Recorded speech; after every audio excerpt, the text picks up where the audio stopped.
And now here's Rick Casey with tonight's Last Word. Let's take this time to express our appreciation to Deputy City Manager Pat DiGiovanni. Sure, we appreciate all his contributions to the city since he came in 2006. I don't know him personally, but people whose opinions I respect tell me he's a good guy, smart, hardworking, and honest.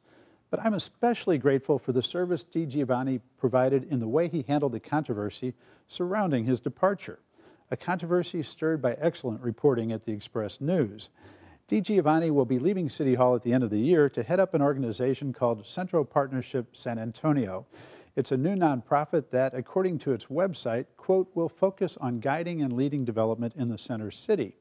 The controversy arose because while DiGiovanni was leading a team screening proposals from major construction companies to handle a $300 million renovation of the city's convention center, he was negotiating with a committee from Central Partnership to become their CEO.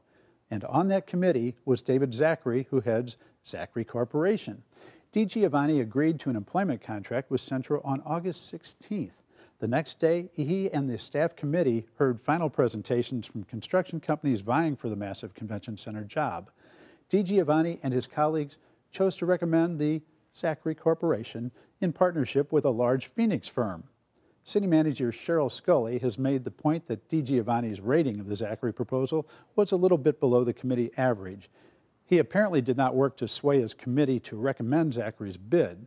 I believe it is very likely that the Zachary partnership was the best proposal. I also find it very likely that DiGiovanni is the best candidate for the new Central Partnership job. Still, the city's ethics code makes it clear that city officials should not be involved in decisions that would benefit someone while they are in employment negotiations with that person. DiGiovanni says he didn't violate the code because he didn't negotiate with Zachary personally, but with a committee on which he sits. He also says he is innocent because he didn't make the connection between Zachary and the Zachary Corporation. Apparently, while negotiating for a position for which he would leave his secure $210,000 job with the city, he didn't investigate the new firm's leadership. For example, he could have gone to the group's website, where its board is listed. The second entry, Vice Chairman David S. Zachary, and then in italics, Zachary Corporation. To his credit, DiGiovanni admitted to the Express News that he had made a mistake. Quote, I now understand how one might see this as a potential conflict, he said, adding, quote, I should have recused myself from the evaluation process and the committee. A slick politician would have left it with that, saying he didn't make many mistakes, but when he did, it was a doozy. But DiGiovanni didn't leave it at that.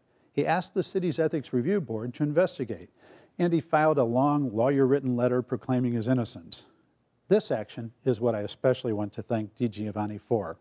It was a test for the Ethics Review Board. This week, the board passed the test. It found DiGiovanni had violated the code, although it accepted his assertion that it was unwitting. Happily, the board rejected DiGiovanni's argument and the very inventive argument of City Attorney Michael Bernard that it wasn't a violation because Central Partnership is a nonprofit corporation. The Ethics Review Board's decision accomplished two important things. First, it puts city staff on notice that they need to be sensitive to perceived conflicts, no matter how high up and well-liked they are. And second, it gave the Ethics Review Board a chance to show that it is not the limp wash rag that it has sometimes appeared to be in the past. And that's it for Texas Week. See you next time.